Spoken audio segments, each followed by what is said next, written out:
So people have been asking me what would I do for Thursday night's game against Atalanta in terms of our team news.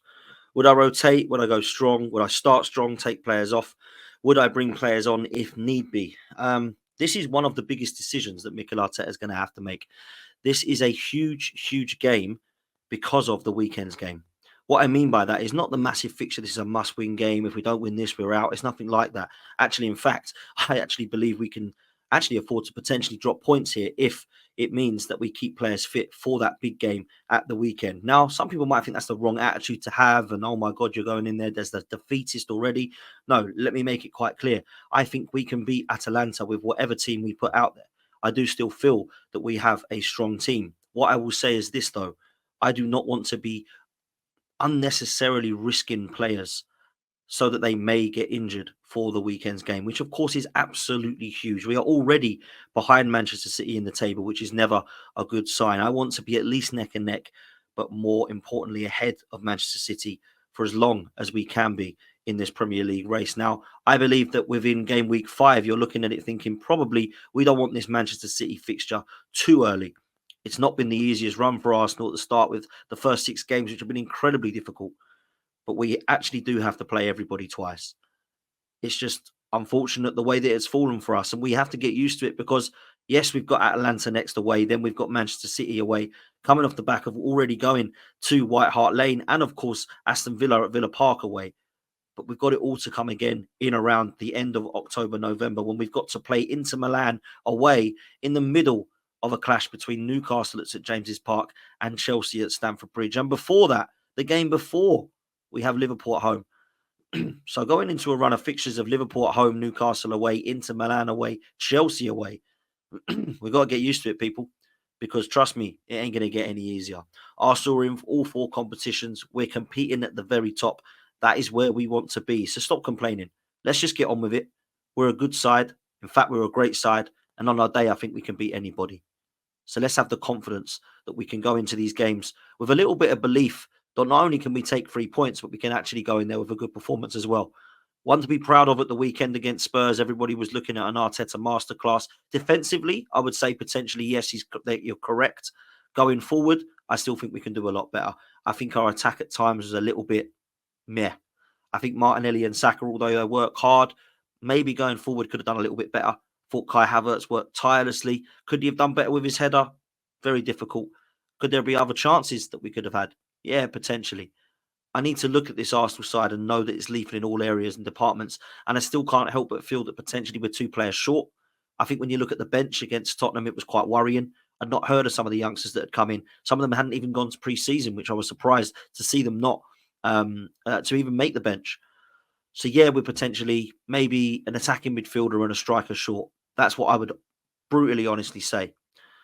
But actually, we've got some players that deserve minutes that are coming on from the bench that are looking ready and sharp and looking good in training from what we hear. Yes, we've got some injury problems, and it is a worry for me. On the injury problems, I look at Tomiyasu. I wonder where he is. I look at Zinchenko. How's he injured?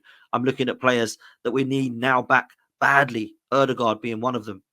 But once those players do start to come back, we start to look at a bench that is a hell of a lot stronger. And that is where I want to start. When we go into this Atalanta game away, I want him to make changes. I want him to rotate. And I want him to rotate probably more than you might think. Maybe my 11 might surprise you. Maybe you'll think, wow, that's too many changes, Dan. That's a risk. I think we can afford that risk. I want the best 11 to play on Sunday against Manchester City. And our best 11 at the moment, with Erdegaard out, is Raya, White, Saliba, Gabriel, Timber, in my opinion, Partey, Rice, and then potentially Trossard, and then Havertz up top with Saka and Martinelli. That's our best 11 without Erdegaard, right? That allows you to bring on Jesus, that allows you to bring on Sterling, but after that, the bench starts to look a little bit weak, and we have to rely on the youngsters, Lewis Skelly and Ethan Wanyeri, maybe Jacob Kivior if he's about, if we needed somebody at the back. Now, we don't know what's happening with Ricardo Calafiori. It looks as if he could be okay for the weekend. Hopefully, he's okay for Thursday, but that's not a guarantee. So I'm going to select what I believe is the team we should be going with to allow us to go for a fully strength side at the weekend. Now, this is not what I believe Mikel Arteta will do. This is what I would do. I actually think Mikel Arteta might go fairly strong. I think Mikel Arteta might look at this and think, this is a Champions League game. I'm going to take it seriously. I'm going to go for it and hopefully be able to take 5 of the players off that I think we need for the weekend. 5 of our most important players. Players like Saliba, Gabriel, Declan Rice, Bukayo Saka, maybe Kai Havertz. Those are the sort of players he might be thinking, right, I need to take 3 or 4 or 5 of these players off. These are the important ones I want. So he could be looking at it like that. And I actually believe he probably will. The other thing he could do is make 2 or 3 changes. Maybe he doesn't play Saka because he's got cramp at the weekend. Maybe he doesn't start Havertz. He plays Jesus instead. Maybe he doesn't put in the middle Thomas Partey.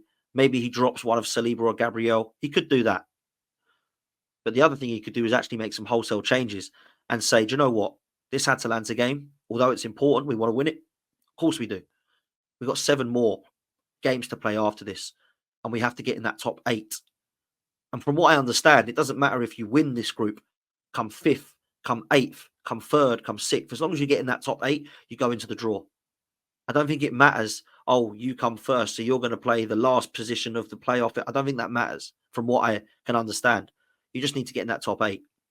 So for me, even if we do drop points here at Atalanta and we pick up a point, maybe we do lose the game.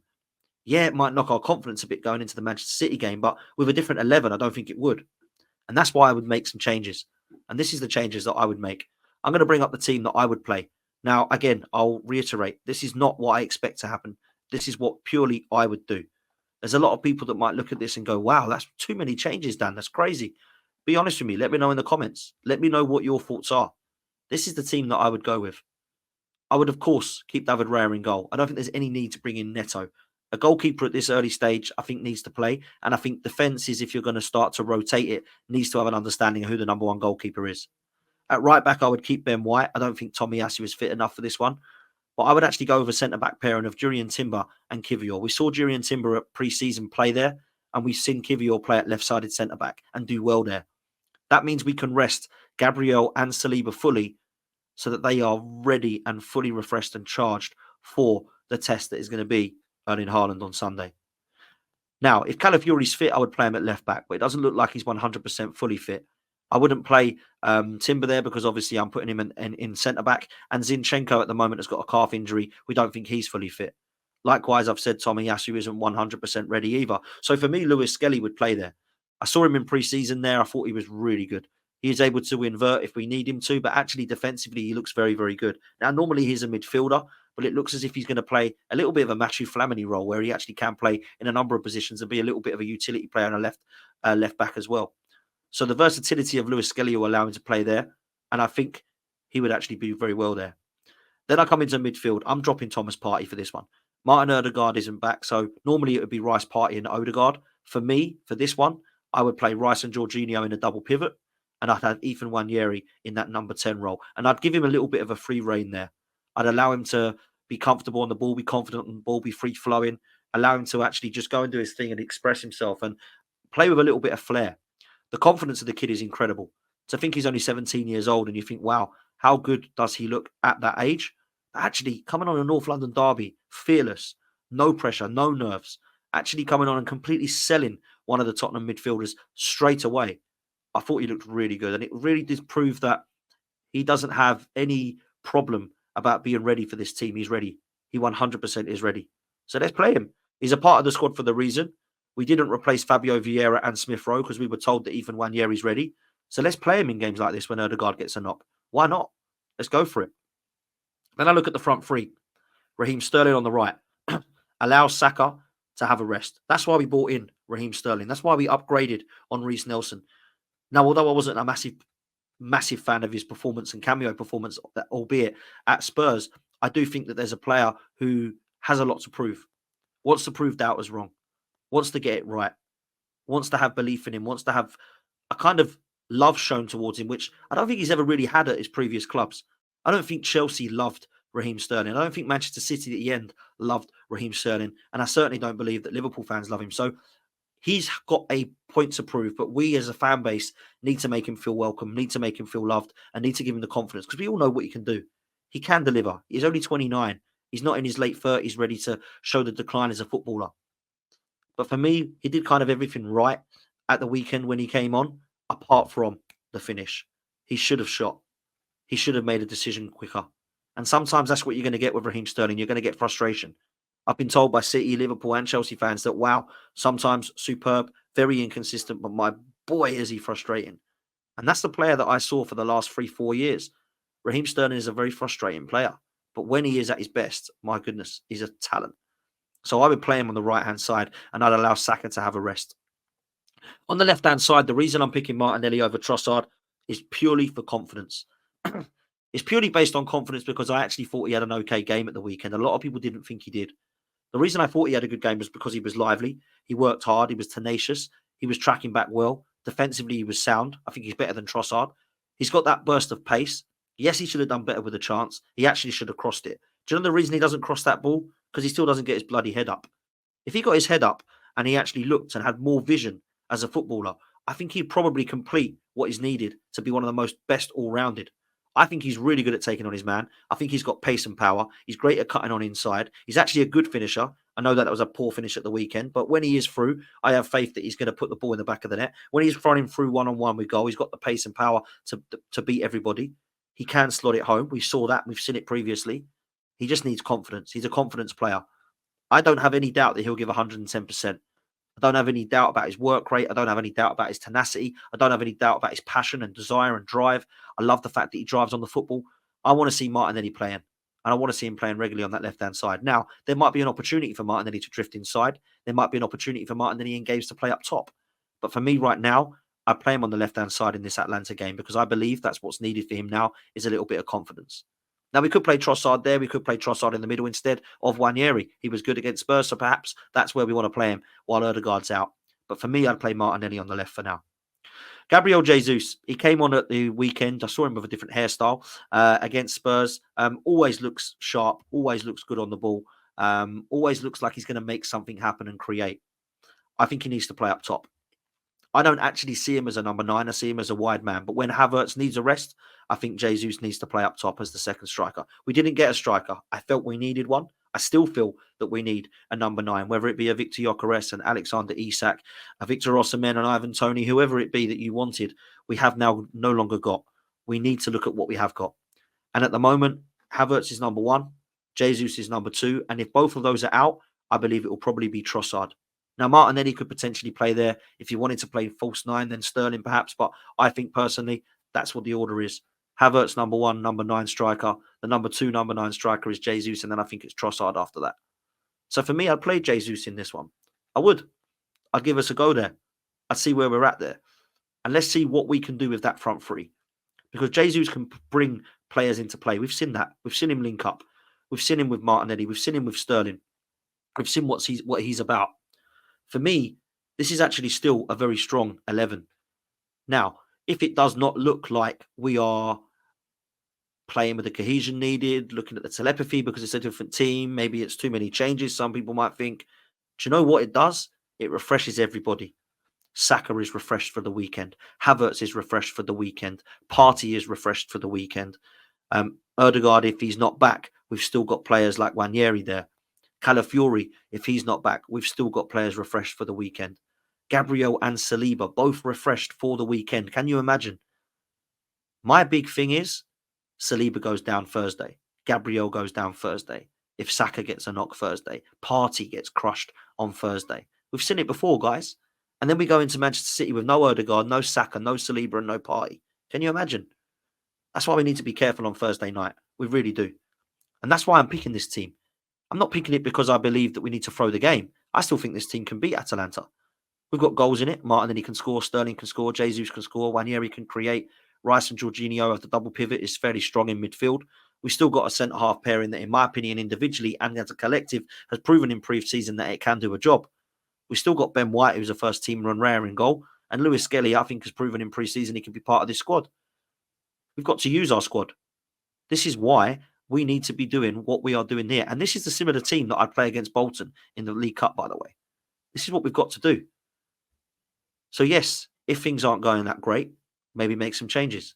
Maybe you then bring on the likes of Saka. Maybe you bring on Havertz. Maybe you bring on Leandro Trossard. These are players that can come on and win you games as well. But I would not be starting a very strong 11. Now, I believe Mikel Arteta probably will. I expect the team to have a couple of changes, but not many from what we saw at the weekend. Maybe he'll rest Thomas Partey and bring Declan Rice back in. But other than that, I expect it to be fairly similar. Maybe he'll play Raheem Sterling and Jesus, but I expect it to be fairly similar. So if he was to ask me to put money on it, yeah, I'd probably say that Sterling, Jesus, and Rice will come in for Partey, Saka, and Havertz. But that'll probably be about it as far as Mikel Arteta is concerned. What I want to see happen is I want Arsenal to rotate and rotate wisely and look at this as saying, this is early. Let's not crock our players. Let's not play this same 11 that's already got injuries, by the way, and then look to go, wow, they're dropping like flies.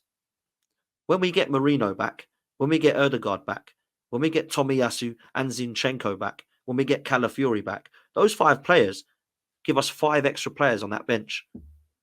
5 players on that bench. So now you've got Partey and Jorginho that are fighting for a bench place. You've got Wanyeri and Lewis Skelly that might not get a chance to sit on that bench because Trossard's on it, because Havertz is on it, because Jesus is on it, Sterling's on it, Martinelli might be on it. It might be that you look potentially at Tomiyasu, Zinchenko, and Calafiori that are on it defensively. So the bench, when everyone's fit, it looks pretty strong. That's what we want to get to, guys. So let's make sure we don't crock our players too early now. They're already playing a lot of minutes. They've had a ridiculously tough start to the league. We're going to Villa Park, going to White Hart Lane. They're having to go to the Etihad. They're having to go to Atalanta. Games are thick and fast. We now have to play from now until around about January, February time, every 3 to 4 days. We've got to have a squad, and we've got to use it wisely. That is why I'm going for this team against Atalanta. Now, we know what the team's going to be for Man City. We know there's going to be potentially similar to what was lined up at White Hart Lane, but obviously with Declan Rice, I imagine instead of Jorginho. But that will be it. Everything else, I imagine, will stay the same. So for this Atalanta game, please make some changes, Mikel. To give a prediction before I close, I'm going to go for a 2-1 Arsenal win. I think it's going to be nitty, gritty. I think we're going to nick it, but I don't think it's going to be pretty. Let's get the job done, get out of there and get ready and refreshed for Sunday because that's what we got to do. Big up, people. Make sure you do me a favor. Hit the like button, hit subscribe, and I'll see you on the next one. Take it easy.